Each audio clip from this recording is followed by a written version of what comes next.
Good evening, everyone. Once again, I welcome all of you to the online spoken English course Day 10. ఈ రోజు మనం adjective కి సంబంధించి మిగిలిన సబ్ డివిజన్స్ ని డిస్కస్ చేసుకోబోతున్నాం. దానికంటే ముందు యాజ్ యూజువల్ నిన్నటి క్లాస్ ని బ్రీఫ్ గా ఒకసారి రివైజ్ చేసుకుని ఈ రోజు క్లాస్ ని మనం కంటిన్యూ చేసుకుందాం. సో నేను నిన్న అడ్జెక్టివ్ ని ఇంట్రడ్యూస్ చేస్తూ అడ్జెక్టివ్ అంటే ఏంటి? అడ్జెక్టివ్ అంటే ఒక నౌన్ యొక్క లేదంటే ప్రొనౌన్ యొక్క గుణాలను, స్వభావాలను, వ్యక్తిత్వాన్ని, అలాగే లక్షణాలను తెలియజేయడానికి ఇంగ్లీష్ లాంగ్వేజ్ లో మనం ఉపయోగించే పదాలనే అడ్జెక్టివ్స్ అంటారు అని దాని యొక్క డెఫినేషన్ ని చెప్పాను. అదేవిధంగా అడ్జెక్టివ్ లో ఎన్ని రకాలు ఉంటాయో దానిని మనం స్టార్ట్ చేసుకుంటూ మొదటి సబ్ డివిజన్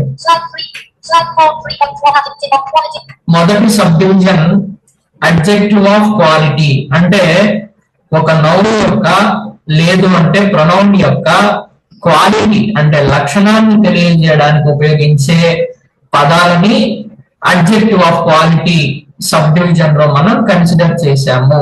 సో ఇందులో ఏమేమి వస్తాయి మేజర్ గా, ఏ category of adjectives adjective of quality కిందకి వస్తాయి అని కూడా మనం నిన్న డిస్కస్ చేసుకున్నాం. సో అవేంటి అంటే,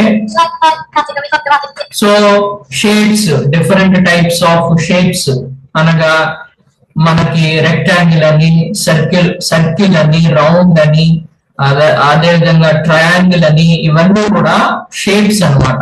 ఈ షేప్స్ అన్ని కూడా అడ్జెక్టివ్ ఆఫ్ క్వాలిటీ కిందకి వస్తాయి. ఎందుకు అంటే ఏదైనా ఒక వస్తువు ఉంది అనుకోండి, అది ఏ రూపంలో ఉంది, ఏ షేప్ లో ఉంది అని మనం వర్ణించడానికి వీటిని వాడతాం. కాబట్టి ఆ రూపం కూడా వస్తువు యొక్క క్వాలిటీ లక్షణాన్ని తెలియజేస్తుంది. కాబట్టి దానిని మనం అడ్జెక్టివ్ ఆఫ్ క్వాలిటీ కిందకి కన్సిడర్ చేశాము. దేనిని? షేప్స్ అనే అడ్జెక్టివ్స్ ని. షేప్స్ కింద ఏమేమి వస్తాయో చెప్తాను. ట్రయాంగిల్, రెక్టాంగిల్, సర్కిల్, రౌండ్, ఇవన్నీ కూడా, ఈ షేప్స్ అన్ని కూడా అడ్జెక్టివ్ ఆఫ్ క్వాలిటీ కిందకి వస్తాయి. అదేవిధంగా సైజెస్, కొలతలు, చిన్నది, పెద్దది, small, big, short, tall, medium, ఈ సైజెస్ అన్ని కూడా అడ్జెక్టివ్ ఆఫ్ క్వాలిటీ కిందకి వస్తాయి. ఎందుకని? ఒక మనిషి యొక్క గాని, వస్తువు యొక్క గాని దాని కొలతని మనం తెలుపుతున్నాం. కాబట్టి కొలతలు కూడా ఆ లక్షణం, ఆ వస్తువు యొక్క లేదంటే మనిషి యొక్క లక్షణాల్లో ఒకటి కొలత అనేది. ఓకేనా? పొడుగ్గా ఉన్నారా, పొట్టిగా ఉన్నారా, పెద్దగా ఉన్నదా, చిన్నగా ఉన్నదా, తక్కువ హైట్ ఉందా, ఎక్కువ హైట్ ఉందా, ఇవన్నీ కూడా ఏంటి అంటే కొలతలు. సో ఈ కొలతలు కూడా వ్యక్తి యొక్క లక్షణానికి లేదంటే వస్తువు యొక్క లక్షణానికి సంబంధించినవి. కాబట్టి ఈ సైజెస్ ని మనం అడ్జెక్టివ్ ఆఫ్ క్వాలిటీ కిందకి కన్సిడర్ చేశాము. తర్వాత నెక్స్ట్ కలర్స్. మన రకరకాల రంగులు ఉన్నాయి కదా ప్రకృతిలో, ఈ కలర్స్ అన్ని కూడా అడ్జెక్టివ్ ఆఫ్ క్వాలిటీ కిందకే వస్తాయి. ఎందుకని? ఇవి కూడా మనిషి యొక్క, వస్తువు యొక్క లక్షణాలలోనే భాగం కలర్స్ అనేది. ఓకేనా? రంగు, ఓకేనా? వైట్, కొంతమంది తెలుపు రంగులో ఉంటారు, కొంతమంది నలుపు రంగులో ఉంటారు. వస్తువులకు కూడా రంగులు ఉంటాయి, వస్తువులకు కూడా రకరకాల రంగులు ఉంటాయి. ఆ రంగులు బట్టి దాని యొక్క లక్షణాన్ని మనం ఐడెంటిఫై చేస్తాం. కాబట్టి కలర్స్ కూడా మనకి అడ్జెక్టివ్ ఆఫ్ క్వాలిటీ కిందకి వచ్చాయి. తర్వాత బిహేవియర్, మనుషుల యొక్క బిహేవియర్. సో మన ప్రవర్తనను బట్టి కూడా మన లక్షణాన్ని అంచనా వేయచ్చు ఎదుటి వ్యక్తులు. సో ఇవి కూడా అడ్జెక్టివ్ ఆఫ్ క్వాలిటీ కిందకి వస్తాయి. బిహేవియర్ అంటే ఏంటి?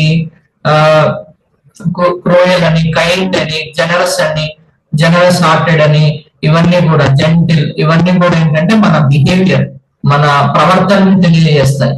సో మన వ్యక్తిత్వాన్ని తెలియజేస్తాయి. సో వీటిని మనం అడ్జెక్టివ్ ఆఫ్ క్వాలిటీ కింద కన్సిడర్ చేశాము. So what is called behaviour. Next తర్వాత కండిషన్. కండిషన్ అంటే ఏంటి? ఒక వస్తువుకి గాని ఒక మనిషికి గాని అతనికి ఉన్న తత్వము. కండిషన్ అంటే తత్వము, ఓకేనా? వస్తువుకు ఉన్న తత్వము. ఓకే, ఫర్ ఎగ్జాంపుల్ స్పాంజ్ ఉంటుంది. స్పాంజ్ ఎలా ఉంటుంది? స్మూత్ గా ఉంటుంది, ఓకేనా? అది వస్తువు, దాని తత్వం ఏంటి అంటే స్మూత్నెస్. ఓకే, చాక్ పీస్ ఉంది. చాక్ పీస్ ఎలా ఉంటుంది? గట్టిగా ఉంటుంది, హార్డ్ గా ఉంటుంది. సో దాని తత్వం అది. సో దాని కండిషన్ ని మనం చెప్తున్నాం అన్నమాట. సో కండిషన్స్ కూడా అడ్జెక్టివ్ ఆఫ్ క్వాలిటీ కిందకే వస్తాయి. హార్డ్, సాఫ్ట్, స్మూత్, ఓకేనా? ఇవన్నీ కూడా స్ట్రాంగ్, వీక్, ఇవన్నీ కూడా మనిషి యొక్క వస్తువు యొక్క తత్వాలు కాబట్టి, రకరకాల తత్వాలు కాబట్టి ఇవి కూడా అడ్జెక్టివ్ ఆఫ్ క్వాలిటీ కిందకి వస్తాయి. ఓకే, నెక్స్ట్ కండిషన్స్ చెప్పాను. తర్వాత ఫీలింగ్స్, మనకు ఉండేటువంటి ఫీలింగ్స్, ఎదుటి వ్యక్తిని చూడగానే మనకి కలిగే ఫీలింగ్స్ అన్నమాట. ఎదుటి వ్యక్తి ఎలా ఉన్నారు, రూపం ఎలా ఉంది, అందంగా ఉన్నారు, బ్యూటిఫుల్, ఓకేనా? అగ్లీగా ఉన్నారు, అదే విధంగా నవ్వుతూ ఉన్నారు. ఓకే, ఈ విధంగా ఫీలింగ్స్ అన్నమాట. బ్యూటిఫుల్, అగ్లీ, హ్యాండ్సమ్, ప్రిటీ, ఇవన్నీ కూడా ఫీలింగ్స్, మనిషికి కలిగే భావనలు.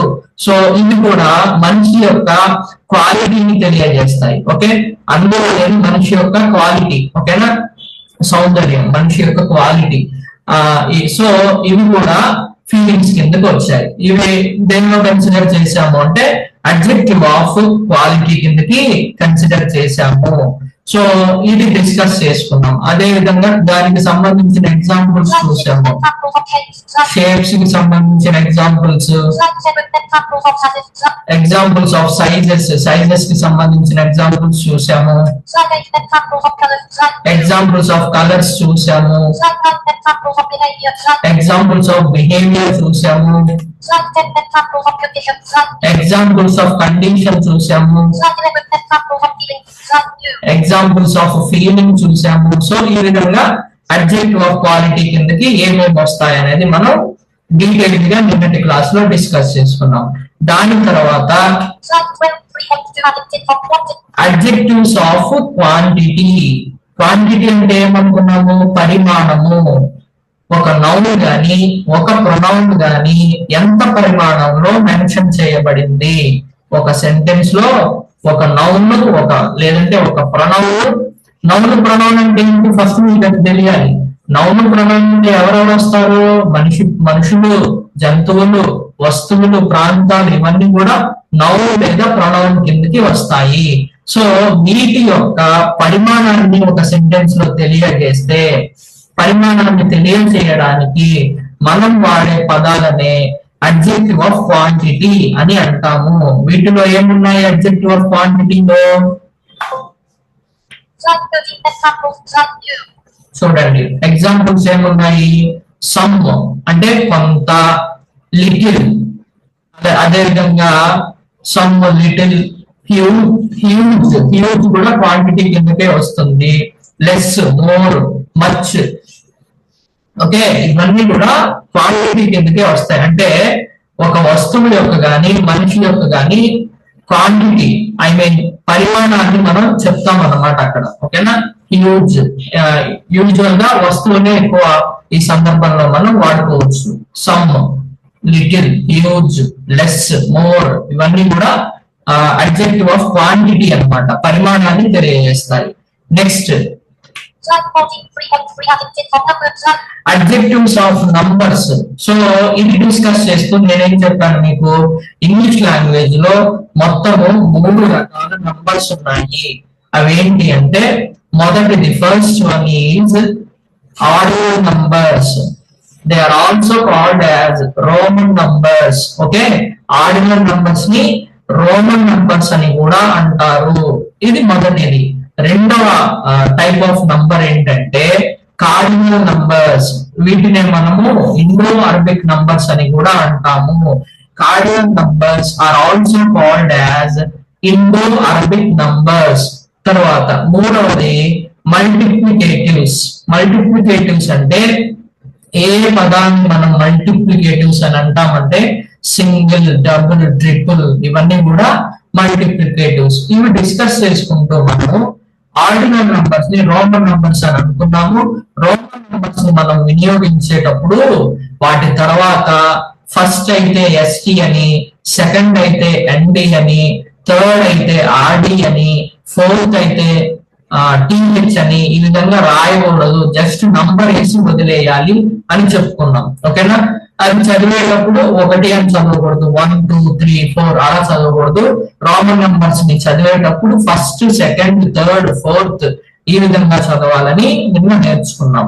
తర్వాత కార్డినల్ నంబర్స్ ని ఇండో అరబిక్ నంబర్స్ ని కార్డినల్ నంబర్స్ గా కన్సిడర్ చేయాలి అంటే వాటిని నంబర్స్ రూపంలో రాయకూడదు. ఇండో అరబిక్ నంబర్స్ అంటే మనం ఏమనుకున్నాం, మనం రెగ్యులర్ గా వాడే నంబర్స్ 1 2 3 4 వేస్తాం కదా, అవే ఇండో అరబిక్ నంబర్స్ అన్నమాట. వాటిని న్యూమరికల్ గా రాయకుండా లెటర్స్ రూపంలో రాస్తేనే అవి కార్డినల్ నంబర్స్ అవుతాయి. ఓకే, కార్డినల్ నంబర్స్ అవుతాయి.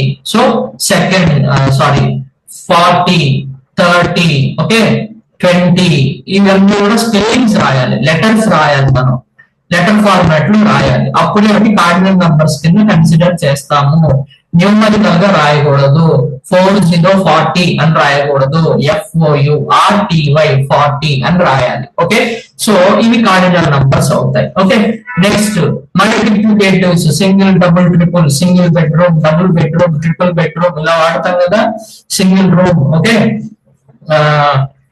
డబుల్ రూమ్ ఈ విధంగా అన్నమాట.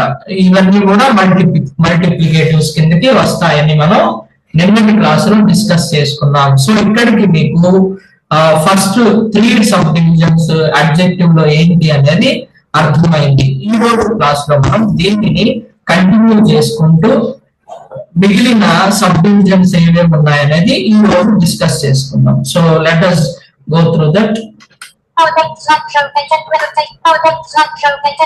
సో ఈ రోజు క్లాస్ లో మనం 4th sub division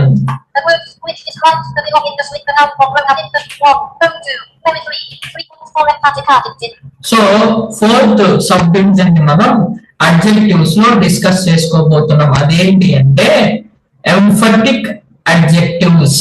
emphatic adjectives అంటే ఏంటి?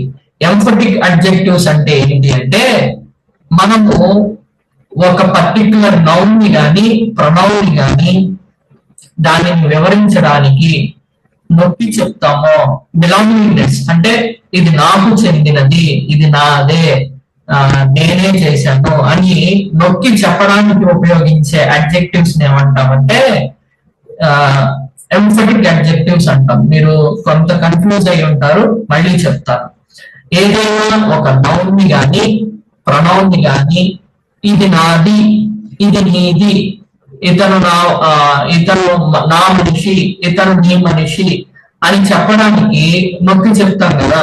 ఇప్పుడు చిన్నపిల్లలు ఇది నాది ఏమనుకుంటున్నావు అని చెప్తారు కదా, నొక్కి చెప్తారు కదా. నాది అని చెప్పడానికి ఇంగ్లీష్ లో ఏమని చెప్తాం?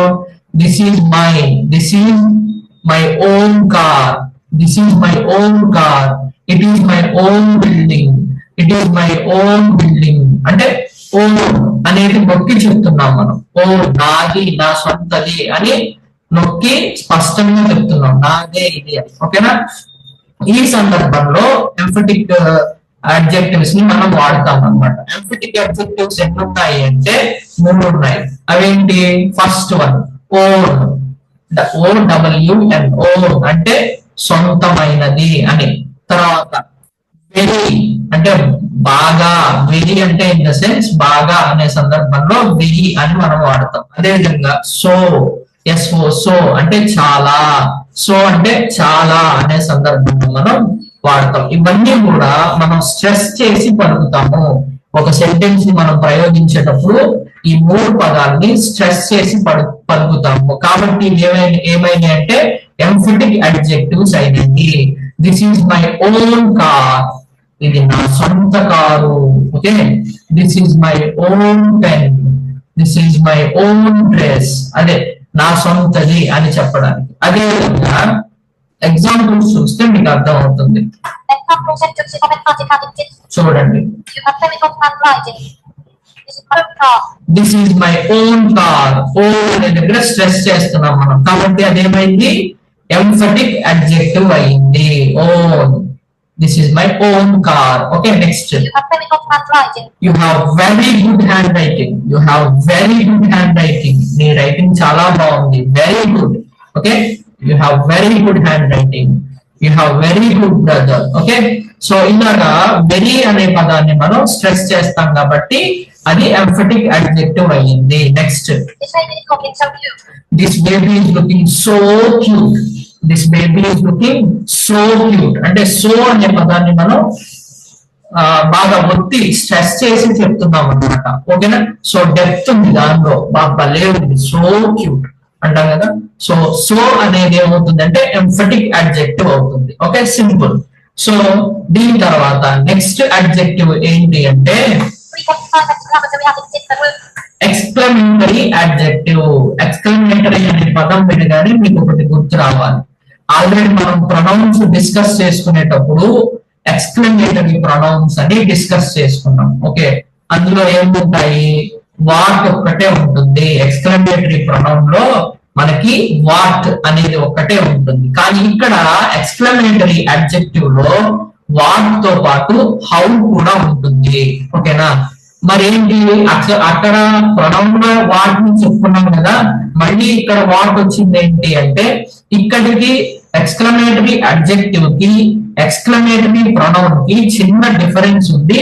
అదేంటో నేను మీకు రాసి చూపిస్తూ ఎక్స్ప్లెయిన్ చేస్తాను. జాగ్రత్తగా స్క్రీన్ అబ్జర్వ్ చేయండి.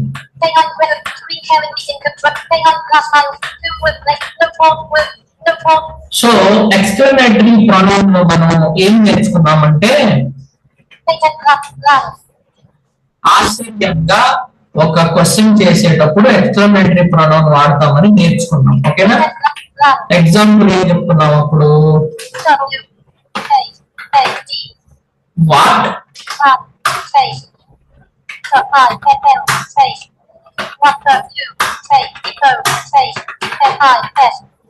What will you do this? ఓకేనా, సో ఇక్కడ జాగ్రత్తగా అబ్జర్వ్ చేయండి. వాట్ తర్వాత ఎక్స్క్లమేటరీ ప్రొనౌన్ సందర్భంలో వాట్ అనేది ఎక్స్క్లమేటరీ ప్రొనౌన్ గా ఉపయోగించినప్పుడు వాట్ తర్వాత ఏం వస్తుంది అంటే హెల్పింగ్ వెర్బ్ వస్తుంది. విల్ విల్ అనేది ఏమవుతుంది అంటే హెల్పింగ్ వెర్బ్ అవుతుంది. ఓకేనా, సో వాట్ తర్వాత హెల్పింగ్ వెర్బ్ వస్తే అదేమవుతుంది? వాటినప్పుడు మనం ఎలా కన్సిడర్ చేయాలి అంటే ఎక్స్క్లమేటరీ ప్రొనౌన్ కింద కన్సిడర్ చేయాలి. కానీ వాటిని ఎక్స్క్లమేటరీ అడ్జెక్టివ్ కింద ఎప్పుడు కన్సిడర్ చేయొచ్చు అంటే చూడండి.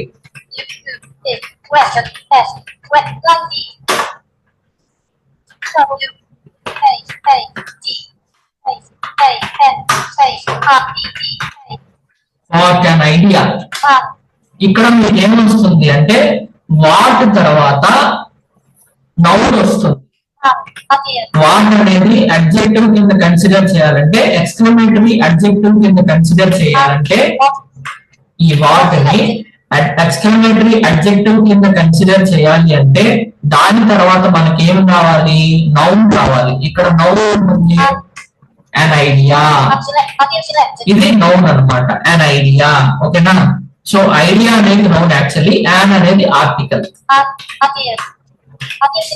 ఐడియా ఇది నౌన్ అన్నమాట. ఓకేనా, సో వాట్ తర్వాత ఇక్కడ మనకి నౌన్ వచ్చింది కాబట్టి వాట్ ఏమవుతుంది అంటే ఎక్స్క్లమేటరీ యాడ్జెక్టివ్ అవుతుంది. అదే పైన సందర్భంలో వాట్ తర్వాత హెల్పింగ్ వెర్బ్ వస్తే మాత్రం అది ఎక్స్క్లమేటరీ ప్రొనౌన్ అవుతుంది. దీనికి డిఫరెన్స్ గమనించండి. ఓకేనా, సో ఇదే డిఫరెన్స్. ఎక్స్క్లమేటరీ ప్రొనౌన్ లోనేమో వాట్ ఉపయోగించిన తర్వాత హెల్పింగ్ వెర్బ్ వస్తుంది. ఎక్స్క్లమేటరీ అడ్జెక్టివ్ లోనేమో వాట్ ని ఉపయోగించిన తర్వాత నౌన్ వస్తుంది. ఇదే డిఫరెన్స్. ఇంకొక విషయం మీరు గుర్తుపెట్టుకోండి, అడ్జెక్టివ్ ఎప్పుడు నౌన్ కి ముందే వస్తుంది. ఓకేనా, నౌన్ కు ముందు అడ్జెక్టివ్ వస్తుంది. ఓకేనా, అప్పుడు దాన్ని అడ్జెక్టివ్ గా కన్సిడర్ చేయొచ్చు. అడ్జెక్టివ్ తర్వాత ఖచ్చితంగా ఒక నౌన్ అనేది ఉండాలి, అప్పుడే దాన్ని అడ్జెక్టివ్ అంటాము. ఓకే, ఈ బేసిక్ ప్రిన్సిపల్ గుర్తు పెట్టుకోండి. అడ్జెక్టివ్ తర్వాత ఖచ్చితంగా ఒక నౌన్ అనేది ఉండాలి. ఓకే, ఇది principal. So next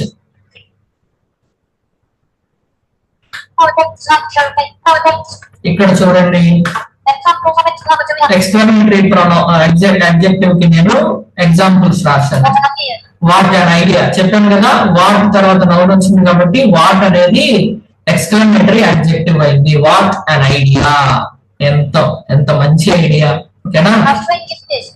next how example రాశాను. How strange is this. మీరు ఒక మూవీ చూస్తున్నారు, అందులో ఒక పర్టిక్యులర్ సీన్ మీకు బాగా నచ్చింది. హాలీవుడ్ మూవీస్ లో కొంచెం అడ్వెంచర్స్ ఉంటాయి కదా, సో బాగా నచ్చింది ఆ scene. How strange is this, ఎంత వింతగా ఉంది ఇది అంటాం మనం. ఓకేనా.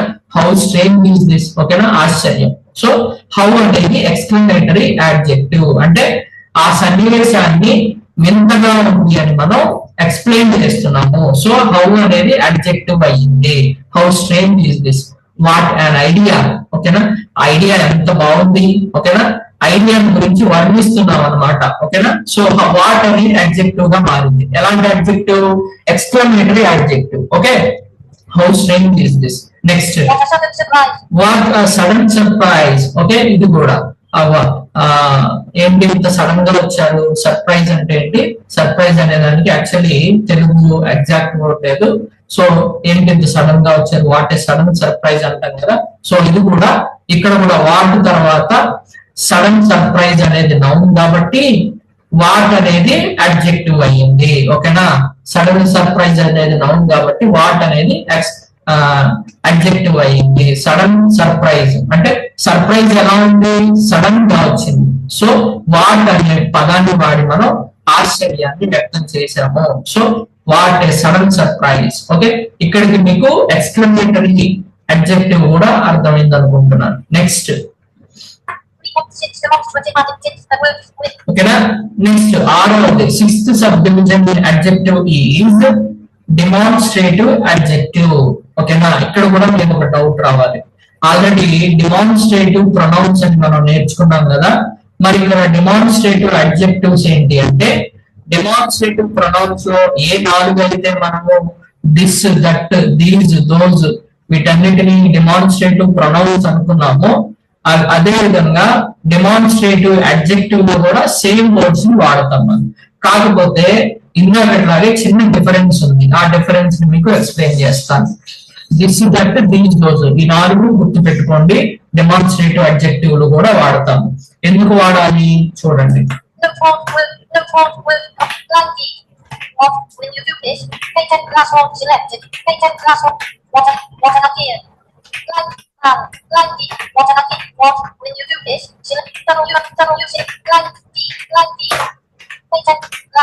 ఓకే, సో నేను ఇక్కడ ఒక ఎగ్జాంపుల్ రాస్తున్నాను. దిస్ అనేది ఎక్స్క్లమేటరీ డిమాన్స్ట్రేటివ్ ప్రొనౌన్ లో ఏ విధంగా వాడము, డిమాన్స్ట్రేటివ్ అడ్జెక్టివ్ లో ఏ విధంగా వాడతామో చూడండి. దిస్ అనే దాన్ని నేను తీసుకుంటున్నాను. ఓకే,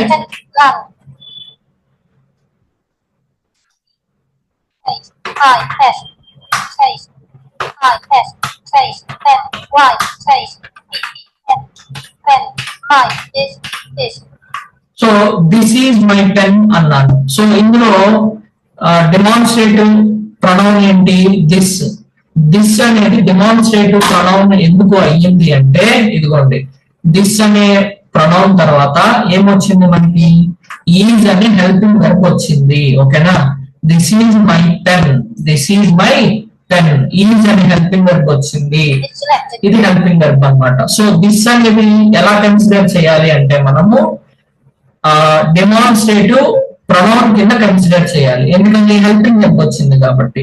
ఓకేనా, అదే మీరు కింద చూడండి.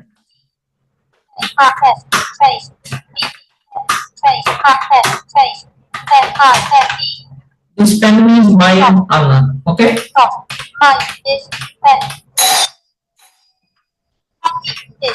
దిస్ పెన్ ఈజ్ మైన్ అన్నాను. దిస్ పెన్ ఈజ్ మైన్ అన్న సెంటెన్స్ లో మీకు దిస్ అనే అడ్జెక్టివ్ తర్వాత పెన్ అనే నౌన్ వచ్చింది. ఇదిగోండి పెన్, పెన్ అనేది నౌన్. సో నేను అడ్జెక్టివ్ ని గుర్తుపట్టాలంటే ఒక ప్రిన్సిపల్ చెప్పాను కదా. ఏంటి ఆ ప్రిన్సిపల్? రూల్ ఏంటి అంటే, అడ్జెక్టివ్ తర్వాత ఖచ్చితంగా నౌన్ ఉండాలి. సో ఇక్కడ నౌన్ ఉంది. సో దిస్ అనేది ఏమవుతుంది అంటే ప్రొనౌన్ అవ్వదు, అడ్జెక్టివ్ అవుతుంది. కింద సెంటెన్స్ లోనేమో అడ్జెక్టివ్ అయింది, ఎందుకు? పక్కనే పెన్ అనే నౌన్ ఉంది కాబట్టి.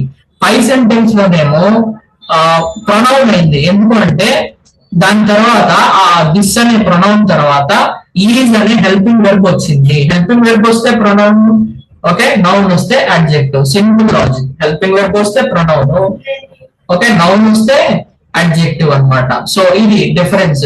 సో మనం ఇప్పుడు మళ్ళీ బ్యాక్ వెళ్దాం. సో మనం డిమాన్స్ట్రేటివ్ ప్రొనౌన్స్ లో డిమాన్స్ట్రేటివ్ అడ్జెక్టివ్ ఎన్ని ఉన్నాయి అనుకున్నాము? ప్రొనౌన్ లాగానే 4 ఉన్నాయి. This, that, these, those. అవి ఎలా ప్రయోగిస్తాము?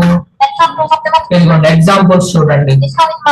This car is mine. చూసారా, కార్ అనేది నౌన్ కదా, నౌన్ కి ముందు దిస్ వచ్చింది కాబట్టి ఆ దిస్ ఏమవుతుంది అంటే డిమాన్స్ట్రేటివ్ ప్రొనౌన్ కాదు, డిమాన్స్ట్రేటివ్ అడ్జెక్టివ్ అవుతుంది. ఓకేనా, కార్ అనేది నౌన్ కాబట్టి దిస్ అనేది అడ్జెక్టివ్ అయ్యింది, డెమాన్స్ట్రేటివ్ అడ్జెక్టివ్. ఓకేనా, దిస్ కార్, ఆ కార్ గురించి చెప్తున్నాం మనం, ఇది నాది అని కారు గురించి చెప్తున్నాం, ఎవరికి చెందింది, ఎవరికి సొంతమైనది అని చెప్తున్నాం కాబట్టి ఇక్కడ దిస్ అనేది అడ్జెక్టివ్ అయింది. Okay, done. Next, that colour doesn't suit for you. That colour doesn't suit for you అంటే ఆ కలర్ నీకు మ్యాచ్ అవ్వదు. కలర్ అనేది నౌన్ కాబట్టి దట్ అనేది ఏమైంది? అడ్జెక్టివ్ అయింది. ఏ అడ్జెక్టివ్? Demonstrative adjective. డెమాన్స్ట్రేషన్ అంటే ఏంటి? వివరించడము. ఆ కలర్ ని వివరిస్తున్నారు. ఓకేనా, ఆ కలర్ మీకు సూట్ కాదు అని చెప్తున్నారు అనమాట. ఓకే, సో కలర్ ని ఎక్స్ప్లెయిన్ చేస్తున్నారు కాబట్టి that colour doesn't suits for you, doesn't suit for you. Okay, so that అనేది ఇక్కడ adjective, not pronoun, demonstrative adjective. These books are mine. Okay, these are my books అంటేనేమో these అనేది pronoun అవుతుంది. These books are mine అంటేనేమో these అనేది adjective అవుతుంది. ఎందుకంటే books అనే నౌన్ అడ్జెక్టివ్ తర్వాత వచ్చేసింది కాబట్టి. Okay, these books are mine. Those benches are empty. ఆ బెంచీలు ఖాళీగా ఉన్నాయి. Those benches are empty. Benches అనేది దానికి ముందు దోస్ అనే అడ్జెక్టివ్ వచ్చింది. So it can be considered as demonstrative adjective. ఇక్కడికి మీకు అర్థమైంది అనుకుంటున్నారు. డెమాన్స్ట్రేటివ్ ప్రొనౌన్ లో ఏ ప్రొనౌన్స్ అయితే మనం వాడామో దిస్, దట్, దీస్, దోస్, అవే ప్రొనౌన్స్ ని మనం డెమాన్స్ట్రేటివ్ అడ్జెక్టివ్ లో వాడాం. డిఫరెన్స్ ఏంటి అంటే ఈ pronouns this, that, these, those ఇవి వాడిన తర్వాత హెల్పింగ్ వెర్బ్ వస్తేనేమో అవి ప్రొనౌన్స్ అవుతాయి, నౌన్ వస్తేనేమో అడ్జెక్టివ్ కింద మారుతాయి. ఓకే, ఇది difference. So next, distributive adjectives. Distributive adjectives. Distributive adjectives అంటే ఏంటి? డిస్ట్రిబ్యూటివ్ అడ్జెక్టివ్స్ అంటే మళ్ళా మనం బ్యాక్ వెళ్ళాలా, ప్రొనౌన్స్ కి వెళ్ళాలి. అక్కడ విన్నాం కదా డిస్ట్రిబ్యూటివ్ ప్రొనౌన్స్ అని విన్నాం. ఎన్ని ఉన్నాయి అక్కడ? ఈచ్, ఎయిదర్, నెయిదర్, ఈ 3 ఉన్నాయి. ఎక్కడ? డిస్ట్రిబ్యూటివ్ ప్రొనౌన్ లో. ఇక్కడికి వచ్చేసరికి ఈ 3టితో పాటు ఇంకొకటి యాడ్ అవుతుంది. ఈ 3టితో పాటు ఇంకొకటి యాడ్ అవుతుంది. ఏంటి అంటే every, each, every, either, neither. Each, every, either, neither, ఈ 4 కూడా డిస్ట్రిబ్యూటివ్ అడ్జెక్టివ్స్ అవుతాయి. డిస్ట్రిబ్యూటివ్ ప్రొనౌన్స్ ఏమో ఈచ్, ఎయిదర్, నెయిదర్ అవుతాయి. డిస్ట్రిబ్యూటివ్ అడ్జెక్టివ్స్ ఏమో each, every, either and neither. ఈ 4 కూడా డిస్ట్రిబ్యూటివ్ అడ్జెక్టివ్స్ అవుతాయి. ఓకేనా, మరి వాటి వీటికి డిఫరెన్స్ ఏంటి? సేమే, ఇందాక మనం ఏది డిస్కస్ చేసుకున్నాం అదే రూల్ అన్నమాట. అక్కడేమో మనం ఈచ్, ఎయిదర్, నెయిదర్ కి ఆఫ్ వాడాము. For example,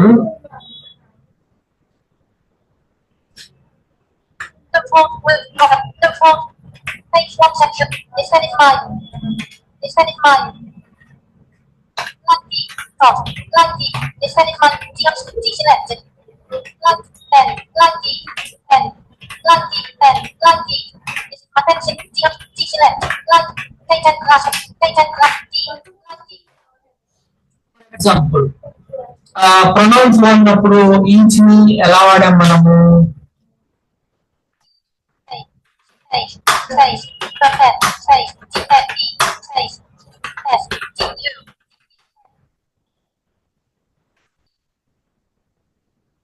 space, Y, space, 0, F, E, space, F, E, space, 0, F, E, space,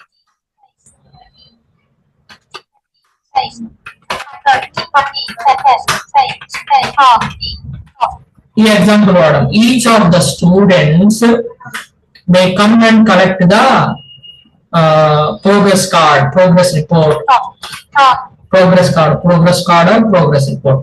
so ఇక్కడ మనము ఈచ్ తర్వాత ఆఫ్ అనే ప్రిపోజిషన్ ని మనం వాడాము. ఓకేనా, ఇదిగోండి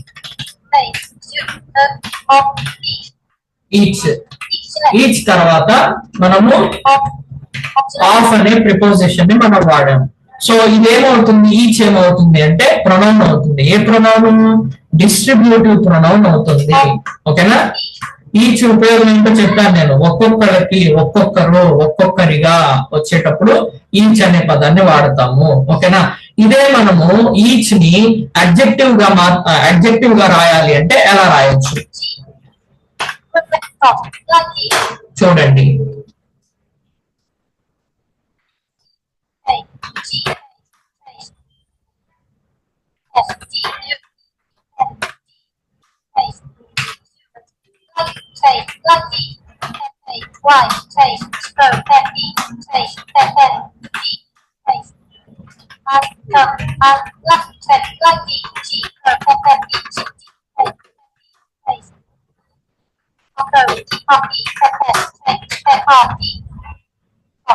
ఓకే, ఇక్కడ ఎలా రాసాను నేను? Each student may come and collect the progress card.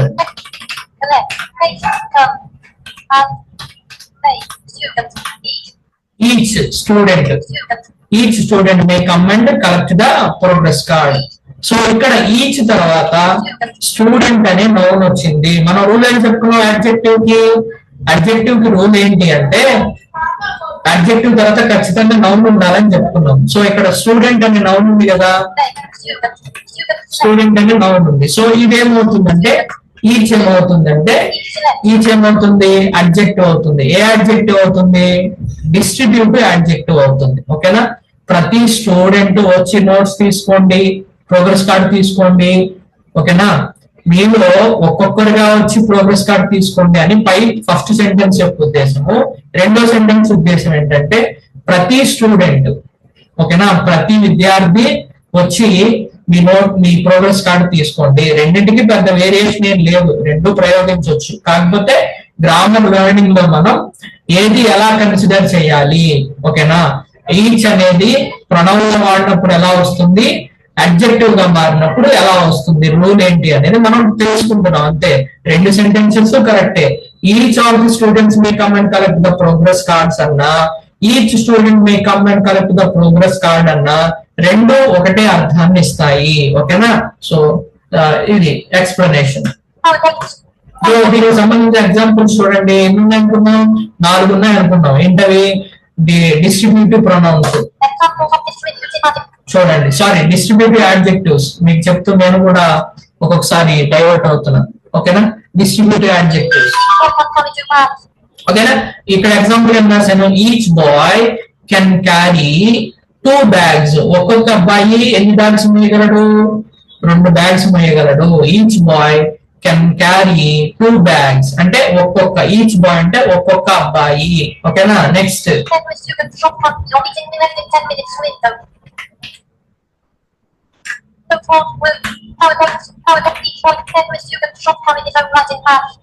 every student should carry his own writing pad. Every student should carry his own writing pad. ఓకేనా, అంటే ప్రతి ఒక్క స్టూడెంట్ వాళ్ళ సొంత రైటింగ్ ప్యాడ్స్ తెచ్చుకోవాలి. ఎగ్జామ్ కి వచ్చేటప్పుడు ఇక్కడ ప్యాడ్స్ ప్రొవైడ్ చేయబడవు అన్న సందర్భంలో ఎవ్రీ స్టూడెంట్, ఎవ్రీ స్టూడెంట్. ఇక్కడ చూడండి, స్టూడెంట్ అనేది నౌన్ కాబట్టి ఆ నౌన్ కి ముందు ఎవ్రీ అనే పదం వచ్చింది కాబట్టి అదేమింది? అడ్జెక్టివ్ అయింది. ఏ అడ్జెక్టివ్? Distributive adjective. ఓకేనా, so every. Next either boys can help me. దీని అర్థం ఏంటంటే ఐదర్ అనేది ఎప్పుడు వాడతాం మనము? ఎవరైనా ఒకళ్ళు. ఐదర్ అంటే ఎవరో ఒకళ్ళు, ఎవరైనా పర్లేదు, చాయిస్ మీదే. 10 మంది ఉన్నారు, మీలో ఎవరో ఒకరు వచ్చి హెల్ప్ చేయండి. either బాయ్స్ కెన్ హెల్ప్ మీ. ఓకేనా, ఎవరో ఒకరు ఎవరైనా ఒకరు కావచ్చు, ఇద్దరు కావచ్చు. either నేను ఎప్పుడు వాడతాం అంటే ప్లూరల్ సెన్స్ లో. ఓకేనా, ఈచ్ అనేది సింగులర్, either అనేది ప్లూరల్ అన్నమాట, గుర్తుపెట్టుకోండి. ఈచ్ అంటే సింగులర్ ఒకటి, either అంటే ప్లూరల్. ఇప్పుడు 10 మంది ఉన్నారండి, నాకు ఒక ముగ్గురు సహాయం కావాలి, నేనేమంటాను 10 మందిని రమ్మని అడగను, ముగ్గురు కావాలంటాను. ఎవరైనా పర్లేదు, నాకు 10 మందిలో ముగ్గురు ఎవరైనా పర్లేదు. అప్పుడు నేనేమన్నాను, ఈచ్ బాయ్ అనకూడదు. ఓకేనా, ఎయిదర్ బాయ్స్. ఓకేనా, either 3 boys. Okay, either 3 boys may come and help me. Okay, either 3 boys can help me. ఓకేనా, సో అలాగా either అనేది ప్లూరల్ సెన్స్ లో వాడతాము ఎక్కువ మందికి సంబంధించి. నైదర్ అనేది కూడా ఏంటంటే ప్లూరల్, కాకపోతే నెగిటివ్ సెన్స్. either కి నెగిటివ్ సెన్స్. either అంటే పాజిటివ్, నెయిదర్ అంటే నెగిటివ్ అన్నమాట. neither girls have attended the class today. neither girls have attended the class today అంటే గర్ల్స్ ఎవరు ఈ రోజు క్లాస్ కి రాలేదు. ఓకేనా, గర్ల్స్ ఎవరు ఈ రోజు క్లాస్ కి రాలేదు, నెయిదర్. ఓకేనా, ప్లూరల్ కి సంబంధించి. నో గర్ల్ అని కూడా అనొచ్చు. No girl has attended the class today అంటే ఏ ఒక్క అమ్మాయి, ఒకరి గురించి చెప్పేటప్పుడు ఏ ఒక్క అమ్మాయి, నో గర్ల్. ఓకే, ఇక్కడ నెయిదర్ గర్ల్స్ అంటే గర్ల్స్ ఎవ్వరూ రాలేదు, అందరినీ ఉద్దేశించి చెప్తున్నా, ప్లూరల్ అన్నమాట. Neither girls have attended the class today. Okay, ఎవ్వరు ఈ రోజు అటెండ్ కాలేదు. either అంటేనేమో పాజిటివ్ సెన్స్, నెయిదర్ అంటేనేమో నెగిటివ్ సెన్స్. ఓకే, సో అర్థమైంది అనుకుంటున్నాను. Okay, next. సారీ, సో ఈ రోజు ఇక్కడికి నేను క్లాస్ ని కంక్లూడ్ చేస్తున్నాను. ఎందుకంటే నెక్స్ట్ ఉన్న సబ్ డివిజన్స్ కొంచెం కేర్ఫుల్ గా వినాలి, 3 ఉన్నాయి ఇంకా. ఆ 3 కేర్ఫుల్ గా వినాలి కాబట్టి ఈ రోజు కంటిన్యూ చేసేస్తే you will get confused. So I will continue it for tomorrow. I mean tomorrow is holiday, no? So Sunday class ఉంటుంది కాబట్టి నెక్స్ట్ క్లాస్ లో నేను వాటిని డిస్కస్ చేస్తాను అనమాట. సో ఈ రోజు ఒకసారి మళ్ళీ క్విక్ గా రివ్యూ చేద్దాము. ఏంటి అంటే మనము అడ్జెక్టివ్స్ లో 4th సబ్ డివిజన్ నుండి డిస్కస్ చేసుకున్నాము. అవేంటి?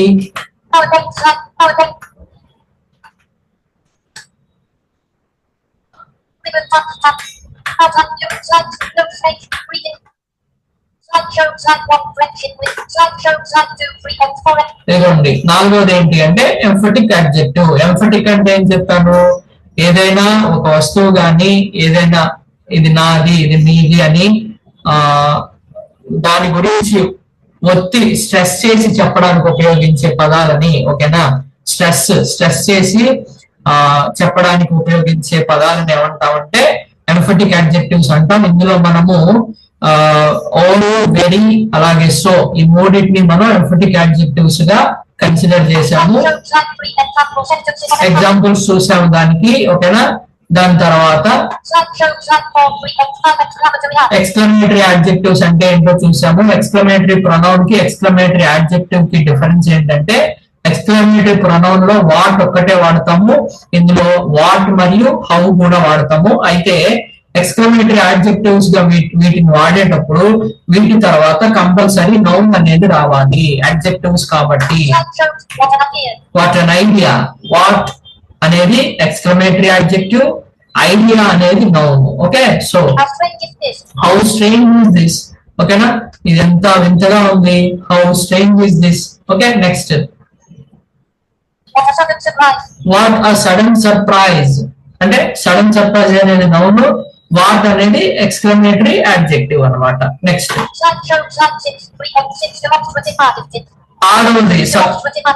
6th అడ్జెక్టివ్ ఏంటంటే డెమాన్స్ట్రేటివ్ అడ్జెక్టివ్. డెమాన్స్ట్రేటివ్ ప్రొనౌన్ లో మనం ఏ వర్డ్స్ అయితే మనం వాడామో, దిస్, దట్, దీస్, దోస్ అనే 4, వాటిని మనం ఇక్కడ కూడా డెమాన్స్ట్రేటివ్ అడ్జెక్టివ్ లో వాడతాము. డిఫరెన్స్ ఏంటి అంటే చూడండి, డెమాన్స్ట్రేటివ్ అడ్జెక్టివ్ గా ఈ పదాలను వాడిన తర్వాత వాటి నెక్స్ట్ మనకి ఏం రావాలంటే నౌన్ రావాలి. This car is mine, that colour doesn't suits you, these books are mine, those benches are empty. వీటన్నిటి తర్వాత ఏమొచ్చింది, నౌన్ వచ్చింది. ఓకేనా? సో ఇవి డిమాన్స్ట్రేటివ్ అడ్జెక్టివ్స్ అవుతాయి. డిస్ట్రిబ్యూటివ్ అడ్జెక్టివ్స్ అంటే ఏంటో చూస్తున్నాం.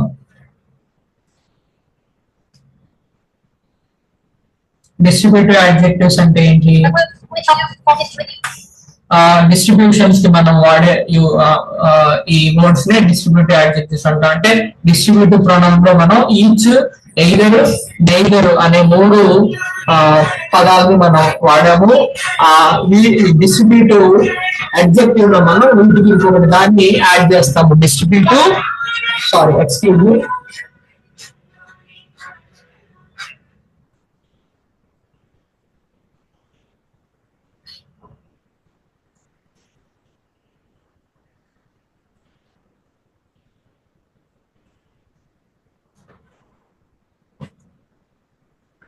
So sorry for the delay. So distributive adjectives కి మనం ఈచ్, ఎయిదర్, నెయిదర్ తో పాటు ఇంకొక వర్డ్ ని యాడ్ చేసాం. అదేంటి అంటే ఎవ్రీ. ఎవ్రీ అనే పదాన్ని మనం యాడ్ చేసాం. డిస్ట్రిబ్యూటివ్ ప్రొనౌన్స్ లో వీటి తర్వాత ఆఫ్ అనే ప్రిపోజిషన్ వాడతాం. కానీ ఇక్కడ డిస్ట్రిబ్యూటివ్ అడ్జెక్టివ్స్ లో the word which describes the belonging of the noun. Slide shows like 5 examples of exclamatory add. Slide shows like 6, 3 and 6 demonstrative. Slide shows like 8, 3 and 7 distributive adjective. Slide shows like 9 examples of distributive. Examples of distributive adjective లో మనం ఏం చేసాము, each తర్వాత each, either, every, neither తర్వాత ఏం వాడామంటే nouns వాడాం. కాబట్టి అవి అడ్జెక్టివ్స్ అయ్యాయని చెప్పుకున్నాం. సో ఇక్కడికి ఈ రోజు క్లాస్ ఎండ్ చేస్తున్నాను. సో అర్థం కాకపోతే ఏదైనా మీకు డౌట్స్ ఉంటే నాకు గ్రూప్ లో మెసేజ్ చేయండి, నేను దానికి క్లారిఫికేషన్ ఇస్తాను. సో మిగతా ఇంతకు ముందు క్లాసెస్ మీరు చూడకపోతే అవి చూసిన తర్వాత ఈ క్లాస్ చూడండి, లేదంటే మీరు కన్ఫ్యూజ్ అవుతారు. So thank you for watching friends. So ఈ కంటెంట్ మీకు నచ్చుతూ ఉంటే తప్పకుండా మీ ఫ్రెండ్స్ కి, రిలేటివ్స్ కి, ఫ్యామిలీ మెంబర్స్ కి షేర్ చేయండి. సో ఆన్లైన్ క్లాసెస్ రెగ్యులర్ గా జరుగుతున్నాయి. యూస్ఫుల్ ఇన్ఫర్మేషన్ నేను మీకు ఇస్తున్నాను.